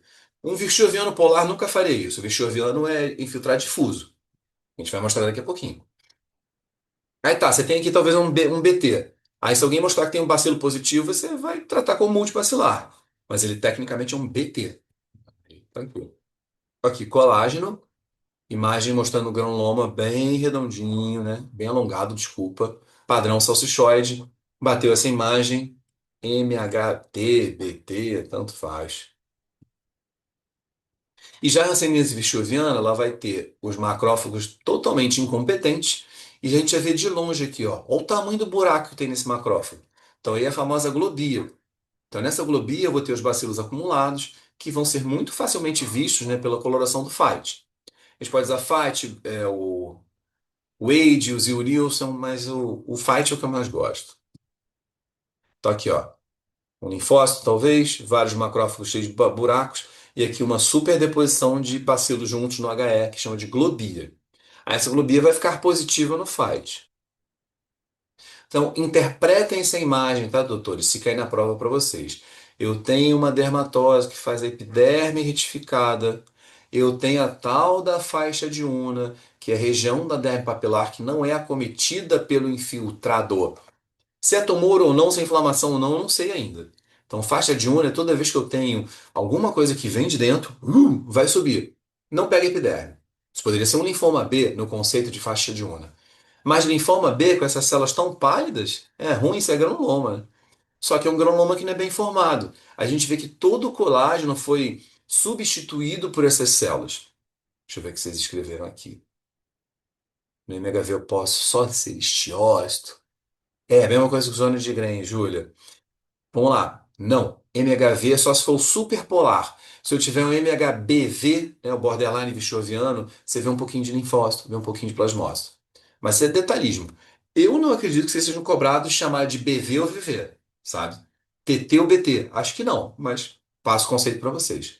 E sim, faixa de Ona é a mesma coisa que zona de Grange.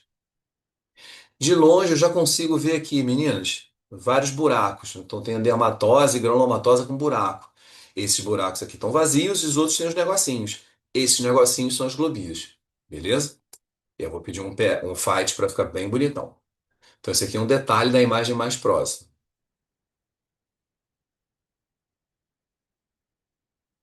Muita coisa, né? Mas vocês estão entendendo as imagens? Estão treinando? Acho que vai ser de boa valia. Eu tô feliz aqui de poder ajudar. Ó, Júlia, você que perguntou. Olha aqui. Tem um filho da mãe do plasmócito perdido. Isso aqui, isso aqui, isso aqui, isso aqui, isso aqui. Tudo linfócito. Então, sim, numa Hanseníase borderline vichoviana, eu tendo a ter um pouco de linfócito. E na vichoviana real, no cara todo infiltrado, né? Face leonina, eu tendo a não ter.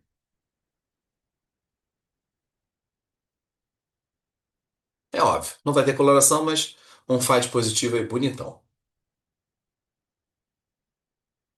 Coisa que pode cair também, né? Eu vou ser um pouco mais rápido nessa parte, porque como vocês têm micô e tudo mais, mas acho que todo mundo tem que ter essa noção.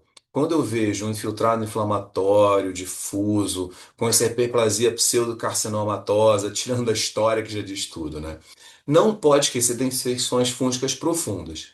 Então, hiperplasia que lembra carcinoma, né? Pseudocarcinomatosa. Aí, se eu aproximar, eu tenho um granuloma supurativo.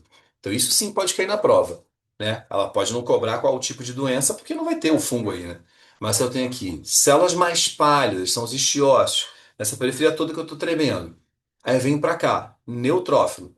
Então esse é um nome chamado granuloma supurativo, que vem do pus.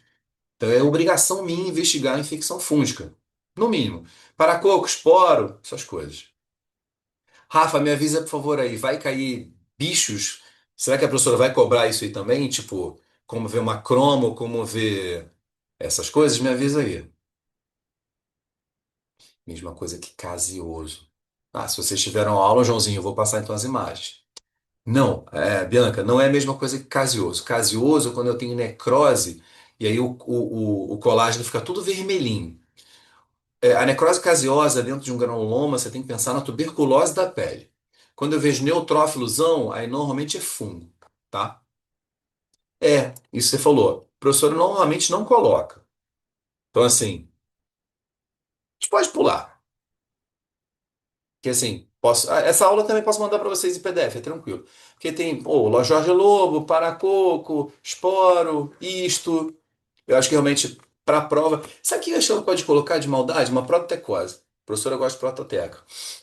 Então, lembrar que possivelmente é uma alga, não está tão bem definida, e aí faz esse aspecto moruloide, em geral em pacientes que tiveram contato com alguma água de aquário, mexeram com peixe. Então, esse padrão de uma estrutura esférica com essas bolas menores por dentro, lembrando uma mórula, uma blástula.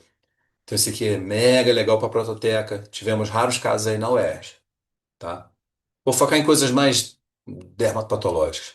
Pô, cromicose, pelo amor de Deus, também, né? Coco fumagóide acastanhado, septação central dentro de um granuloma, né? Vamos pra gente não ficar muito no coisa. Não sei se cai, mas a gente falou isso durante a semana, né? Então, se tiver historinha, todo mundo lembra. Quais são as dicas que eu botei no grupo para vocês? Quando eu vejo infiltrado inflamatório, com aquela hiperplasia, úlcera, muito plasmócito na periferia, na superfície, desculpa, dá uma olhada nos isquiossos, eles estão cheios de buraquinhos e parecem umas bolinhas ovoides. Então, essa é a imagem muito, muito rica de uma leishmaniose bem nova, tá? Porque a leishmaniose, como todos os fungos, quanto mais tempo passar, meninas e meninos, cara, eu não vou ver estrutura. Então, quando você está até no mundo real, não vou fazer cultura não, eu sei que é difícil. Paciente com lesão 6 meses, aí vocês inventam de fazer biópsia. Cara, 40% dos casos é negativo. Então, não espere uma alta sensibilidade para eu encontrar fungo ou leishmania, tá? Numa biópsia da pele. Isso é totalmente importante. Então, olha que legal. Aqui é o núcleo do macrófago, aqui é o citoplasma vacuolizado e aqui as formas amastigotas. Se você olhar com muita clareza, que é super difícil, né? Parece que é um tipo um mini plasmocitim. Então, ó, núcleo do macrófago, vacuolização do macrófago. Olha isso aqui. Deve ter um, dois, três, quatro, cinco. Aqui deve ter uns 8 formas mastigotas. Então, essa imagem, se cair, por favor, eu quero que vocês me liguem para dizer que caiu. Achei que o fungo era muito plasmócito. Rapaz, e é difícil. Como diz um colega meu, depende do contexto e do nível de loucura do patologista. Porque tem umas imagens que a gente fica, né, num perrengue para diagnosticar. Ah, doido. Então, lembrando de leishmania, edema, estiócito, muito plasmócito e coisa muito lá na papilar. Mas vamos mais na imagem. Imagem, ó, esse tema aqui a professora adora. Então, vai cair uma psoríase, aí essa psoríase tem muita inflamação, aí ela vai lá e bota próximo de um vaso, e vocês começam a ver aqui, tá, meninos? Muito plasmócito. Então, a psoríase liquenoide com plasmócitos é a famosa sífilis secundária, tá? Não esqueçam que ela existe. Mundo real, nem sempre sífilis tem plasmócito. Mas toda vez que tem plasmócito, tem que lembrar da possibilidade de sífilis. Então lembrou, né? Aqui, ó, psoríase, liquenoide, está cheio de célula inflamatória tipo mononuclear. Eu aproximei, achei plasmócito. Não, e aproveito, né? Vamos depois a gente organizar para fazer tudo com calma. Essas coisas de revisão a gente faz muito corrido, né? Então tá lá. Eu olho essa imagem, eu estou vendo infiltrado linfocitário e plasmocitário. Se eu não me der um contexto, eu vou ficar dançando aqui, né? É bem difícil. Cai isso aqui também? Fungo? Acho que não, né? Vou passar para coisas mais importantes de granuloma. PS. Buloses. Vamos rever essas imagens? Isso aqui vale a pena. Que horas tem? Ó, 8h20, 8h20 quase aqui. Vamos fazer mais uns 15 minutos, porque a galera fica morta mesmo, eu também fico morto. E eu me comprometo, se tudo der certo, amanhã a gente faz mais, tá? Então, buloses, tema que, cara, todo ano cai em todas as provas, seja da UES, do Exército, do CESSO, de especialista, então não tem como a gente trabalhar sem saber os conceitos básicos das buloses. A gente tem que lembrar, tá, doutores, que bulose é aquela doença que faz a bolha ou dentro da epiderme ou abaixo da epiderme. Primeiro conceito para vocês virem na histologia. As buloses têm vários subtipos de como elas acontecem. Essa bolha é por espongiose? Essa bolha é para uma infecção bacteriana, tipo um impetigo, que pode ser bolhoso? Essa bolha é da procantólise? Então, assim, primeiro namorem a altura da bolha para depois entender o porquê que essa bolha surgiu. Então, tem esse bando de lembranças aí que a gente vai mostrar nas imagens. Não, vou fazer a bulose toda, com certeza. Então, ó, lembrando, quando eu vejo uma bolha dentro da epiderme, o que eu tenho que lembrar? Pemphigoid. Por favor, não quero ninguém falando pemphigoide para bolha que é dentro da epiderme. Pemphigoide é sempre subepidérmico. E a gente acaba colocando, né, genodermatoses associadas. E a genodermatose, ela faz sempre esse padrão, um negócio chamado de esqueratose acantolítica. Olha o nome, diz, errado, queratose, alguma coisa da queratina. A acantolítica é a quebra dos acantos.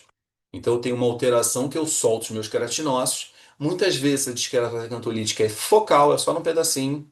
E eu vou levar, né, os meus diagnósticos de Grover, Darier e Haley. Abaixo da epiderme, aí tem pemphigoide bolhoso, eba, nossa, confuso, mas vamos definir.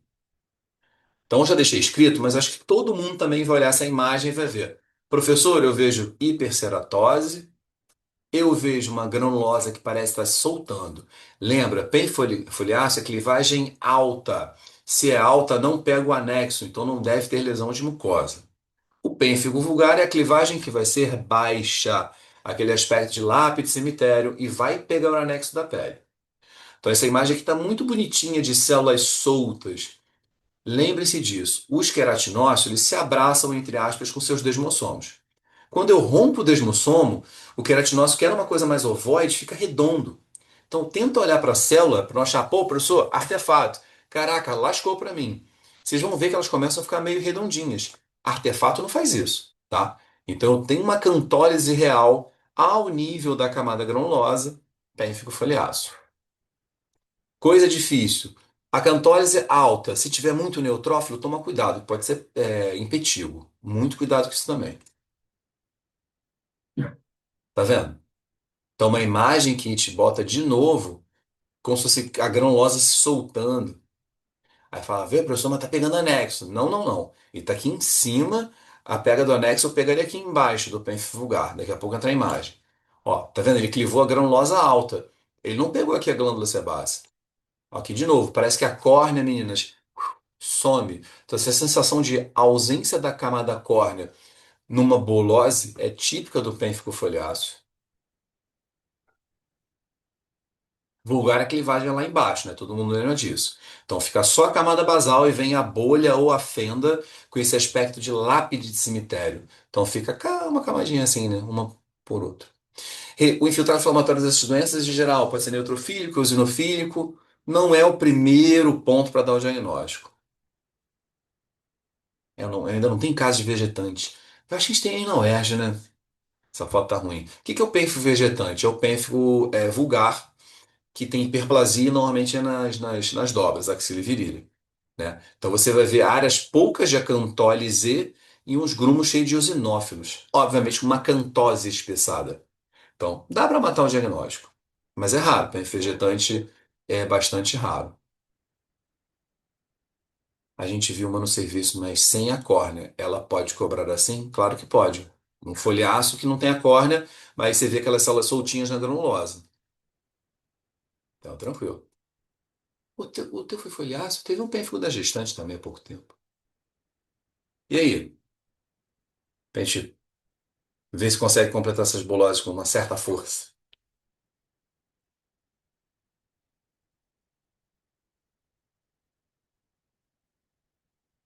Sei lá, se estão discutindo o caso, eu não lembro. Ó, botou aqui Grover. Vou te dar as dicas de Grover. Ele, isto. Esse é o famoso muro dilapidando. Vocês percebem, meninos, que aqui, ó, está começando a fazer a primeira cantólise. Então aqui tem a granulosa, aqui tem a espinhosa. E a basal está aqui. Então, se a gente tirar uma foto disso aqui, meninas, é muita célula soltando. Então, é a tal da cantólise em vários níveis. Não está restrito só à granulosa ou só à suprabasal. Então, essa imagem é muito de muros lapidando do Haley Haley, tá? Pênfigo benigno familiar.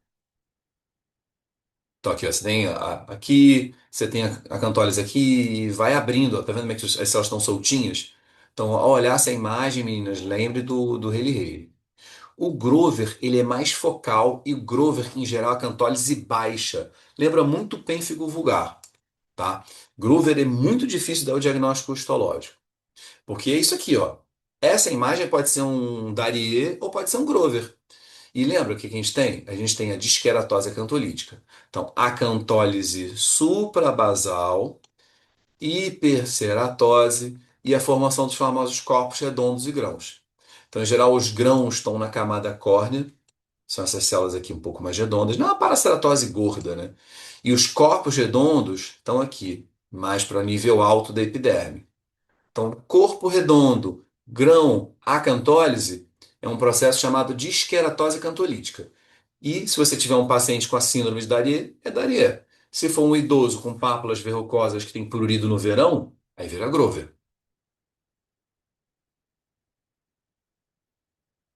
Deixa eu ver as mensagens.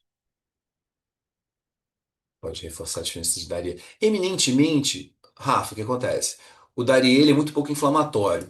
Então, por exemplo, essa imagem aqui que eu vou sugerir Grover, porque eu tenho uma disqueratose, desculpa, eu tenho uma acantólise e eu tenho aqui uma disqueratose. Aí eu tenho uma inflamação. O Grover na histologia ele costuma ter muito eosinófilo, diferente do Daria. E Daria teoricamente é uma pápula única verrucosa. O Grover na histologia você tem uns focos de acantólise, sabe? Tipo, um pouquinho aqui, pele normal, um pouquinho aqui, pele normal.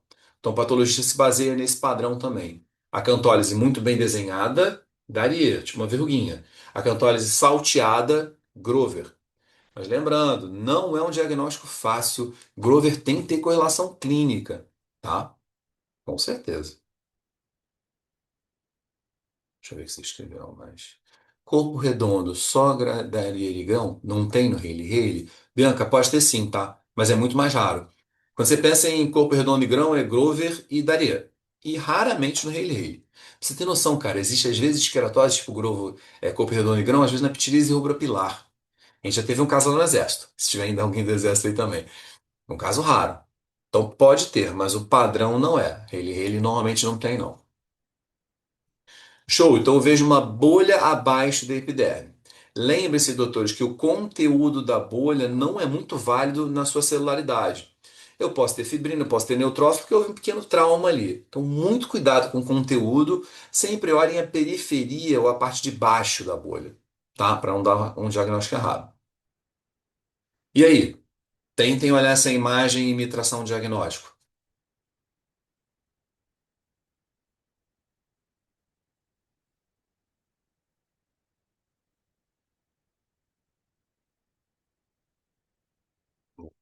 Eu sei que é difícil. Mas ó, a galera tá voltando muito no pemphigoide bolhoso, pensem nisso. É uma doença inflamatória. Em geral, na prova, quando a gente pensa em epidemiolise bolhosa, muito difícil que se coloque uma epidemiolise bolhosa na prova e muito menos uma inflamatória. Então, vai ser colocada uma pausa inflamatória mesmo. Então, eu tenho uma bolha subepidérmica com fibrina, com muita riqueza de eosinófilos. Então, isso aí, meninas, é o padrão clássico de pemphigoide bolhoso. Óbvio, como eu falei 70 vezes, tem que ter clínica. Esse é um caso meu. Olha que difícil, mas a gente consegue ver que tem uma epiderme para cima, não sobrou nada para baixo. Então, esse aqui também é um pemphigoide bolhoso, que quando a gente aproxima, você vê uma riqueza bem boa de eosinófilos. Não sei se tem mais uma imagem, tem. Então, olha quanto eosinófilos tinha no intestino. Claro, poxa, contexto clínico. Uma picada de inseto poderia dar um susto na gente assim. Faz a nossa prova, pelo amor de Deus. Sem comentários, Rafael. Então é isso aí, cara. Ó, bolha subepidérmica, cheia de eosinófilos, até que se prove o contrário. Naquele idoso lá, bolha sanguinolenta, pemphigoide bolhoso. Antes aqui, todo mundo tá vendo eosinófilos? Célula vermelhinha, citoplasma granuloso. Até botei esse exemplo.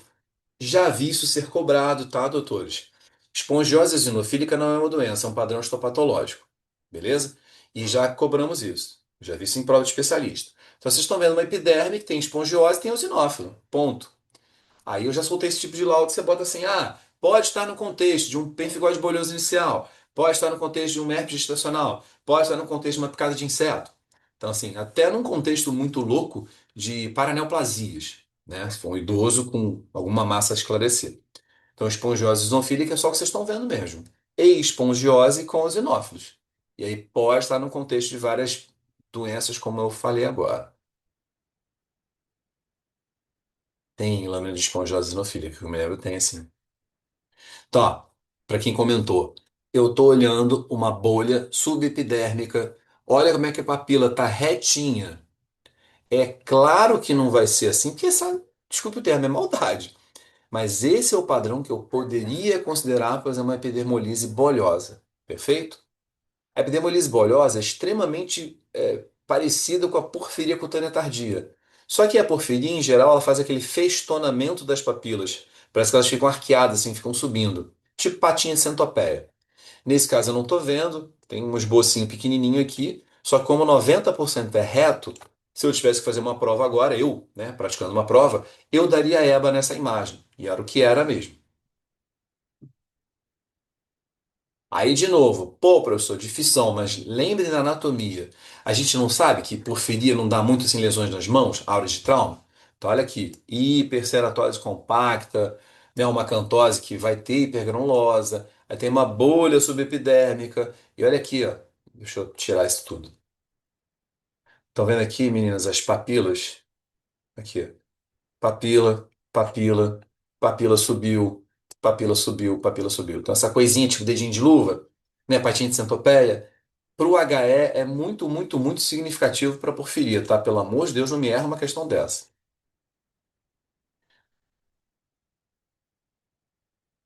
João fala que tem lagartos no vento da bolha. Concordo, João. Isso, bolha paucimune. Na maioria das vezes, a heba é paucimune.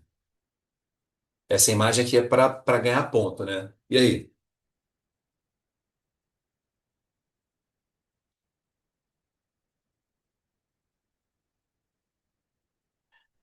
Isso, é todo mundo destruindo muito bem. Então, o que que a gente tem aqui? O famoso microabscesso de Pierrat, que são neutrófilos agrupados numa papila dérmica. Então, essa imagem é ponto dado para dermatite herpetiforme, tá? Que é uma bolha subeepidérmica com neutrófilos. No mundo real, a gente sabe que dermatite herpetiforme vai ter alguns momentos, alguns neutrófilos também alinhados. Então, é prudente que a gente tenha sempre o diagnóstico diferencial com a dermatose por GA linear. Claro, a GA linear normalmente não faz essa coleção no mundo de real. E se o examinador te coloca essa imagem, ele quer uma dermatite herpetiforme, né?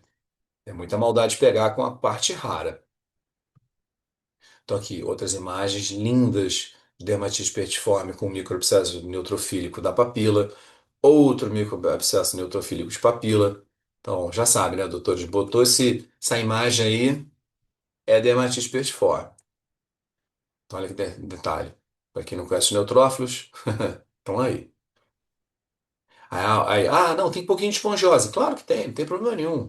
É sempre juntar o que mais pesa. Tá aqui, uma pedação. Ah, mas podia ser um impetigo. Um impetigo embaixo? Não, impetigo é coisa que vai fazer uma córnea com grumo bacteriano. Não vi a cantólise, eu vi realmente só um pouco de espongiose e neutrófilos aqui numa papila. Essa é uma imagem que vai estar no contexto de uma dermatose por IgA linear. Que a gente vê, doutores, bandos de neutrófilo. Não me mostraram uma papila com elevação. Aí você vê essa sujeirinha toda aqui.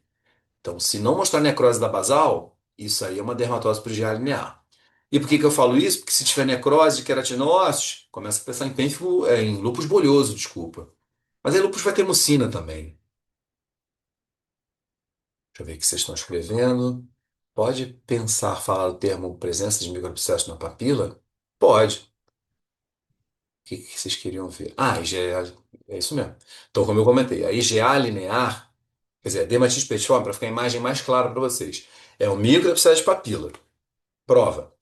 Quando eu tenho neutrófilos ao longo e não te mostrar no microabscesso, dermatose por IgA linear. Então aqui você vai falar, pô, mas será que está fazendo microabscesso? Talvez sim, talvez não. Mas eu acho que para a cobrança de prova vai ser colocado esse tipo de imagem. Pá! Não tem discussão que é o microabscesso de papila. entendeu? Aqueles outros são um pouquinho mais complicados. Mas aí tá num grupo de uma engenharia linear, do que o livro colocava, né? Aí tá vendo? Isso aqui eu já vou pensar em dermatite peixiforme. A gente também gosta de falar que são bolhas multiloculadas, né? Que tem espaços um ao lado do outro. Então, bando de neutrófilo, aqui o neutrófilo acumulando na papila, aqui o neutrófilo acumulando na papila e fazendo destacamento, né? A verdadeira bolha que vai dar a lesão clínica. Sim, uma bolha mais espalhada, isso mesmo. Agora, quando eu comecei a ter necrose, estão vendo que tem esse material rosinha? Aí eu vou ter que lembrar da possibilidade histológica de um lúpus eritematoso. Muito delicado, mas olha aqui. Tá fazendo vacúolo, tá fazendo buraco. Claro que vai ter que ser colocado mais coisa, né? Tipo, edema na derme, vasos dilatados, mucina com ferro colloidal positivo. Mas como o nosso treino é pra porrada, né? É pra prova. Sim, sim, é difícil mesmo, meninos. Por isso eu acredito que para prova, acho que aqui, acabou. Para a prova, vai ser colocado isso aqui. Né? Por exemplo, eu, que agora estou com esse negócio de curso e avaliando muitas provas, normalmente não dá confusão. Eles botam isso aqui e dermatite peixe-fora. Aí, quando bota essa neutrofilada andando, vai ter o caso clínico também diferente, né? Criança de 8 anos com aquelas bolhas em aspecto de colar de pérolas no abdômen, não sei o que, isso que é lá. Entendeu? Aí não vai falar exatamente da relação com o glúten. Então, pensem nisso. Sei que para a prova da semana que vem não vai ter esse tipo de coisa. Para a galera do Exército, sim, vai ter informação mais clínica. Queridos do meu coração, 8h40, adorei. Mas do que eu tenho também de experiência de prova, quanto mais tempo a gente fizer, mais que uma hora e meia, não fica legal. Já uma galera já saiu, eu acho que fica todo mundo muito cansado. Eu acho que eu consigo, tá? Se vocês quiserem, eu vou falando com vocês durante o dia amanhã para a gente continuar. Falar de granuloma, falar de paniculite. Vou botar umas imagens mais soltas, assim, tipo, que eu quero que vocês falem mais comigo, tá? Vai ficar gravado, vou botar no YouTube. Só que às vezes a gravação para quem tá vendo de fora não fica tão legal, porque é muita falação nossa, né? Mas, ó, obrigado pela presença. Muito bom saber que tem tanta gente querendo melhorar o padrão, a qualidade. E juntos, né? A gente sempre aprende juntos. Meus queridos, minhas queridas, beijos, obrigado, bom descanso para vocês. Amanhã, da noite, a gente se fala. Eu, no mínimo, consigo mais uma hora e meia. Yasmin, sei lá, cara, eu vou botar aqui para processar. Eu acho que eu consigo hoje mesmo. Mas se eu não fizer hoje, eu libero amanhã. Vai ficar processando enquanto eu vou fazer as coisas aqui de casa. Beijos, a gente vai se falando aí, tá bom? Até mais. Obrigada, professor. Beijo. Boa noite. Valeu, obrigado. Até.